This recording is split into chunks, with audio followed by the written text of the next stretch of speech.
Sahabat nostalgia, rencana pemerintah untuk kembali mengkaryakan para lansia mendapat tanggapan dan sambutan beragam dari masyarakat, terutama kakak-kakak senior kita. Lalu bagaimana sektor usaha menanggapi rencana tersebut?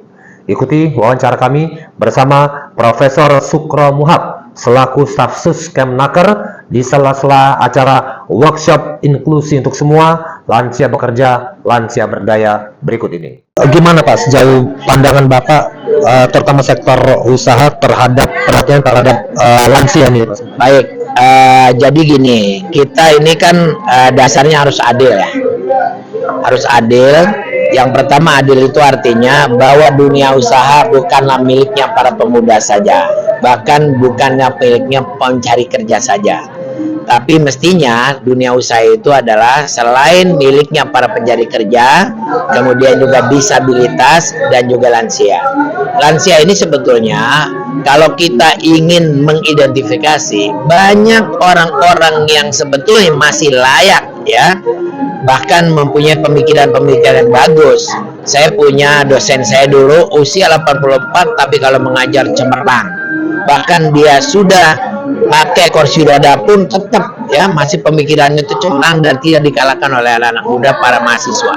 Oleh karena itu saya berharap dengan direktorat baru ya, direktorat penempatan tenaga khusus, dan artian di sini adalah disabilitas, lansia, kemudian rentan dan sebagainya, itu mudah-mudahan betul-betul nanti diarahkan agar mereka-mereka itu tidak mengenal pensiun, tapi setelah pensiun pun dia tetap bisa berkarya ya, baik itu masuk dalam dunia kerja baru maupun juga membuka lapangan kerja yang dia yakin dia punya pengalaman yang banyak untuk menggarap itu. Tapi kan untuk dunia usaha kan masih belum common Pak terhadap mempekerjakan lansia.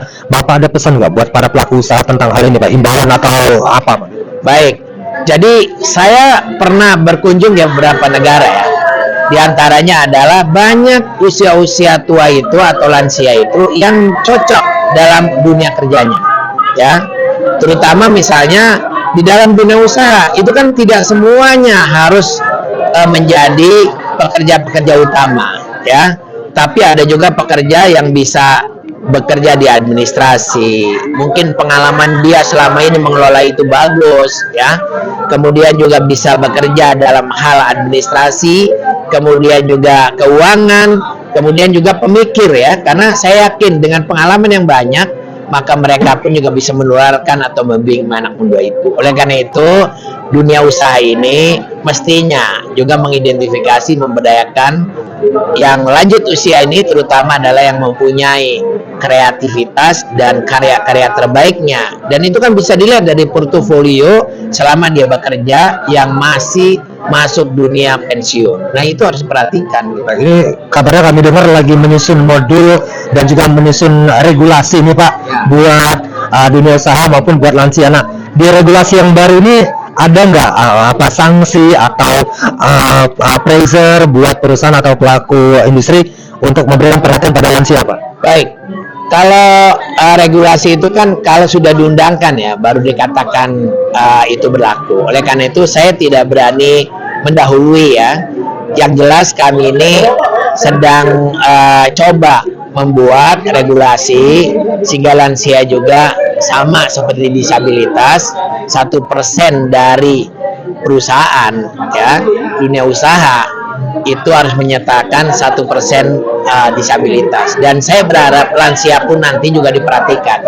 Kalau tidak 1% misalnya ya 0,5 dan sebagainya, artinya orang yang punya semangat berkarya bekerja itu tidak ditutupi karyanya ya gitu. Jangan ukurannya tua, tapi semangat bekerja itulah yang menjadi patokan utama, dan kompetensi yang dimiliki itu akan menjadi jalan keluar terbaik yang kita bisa berdayakan.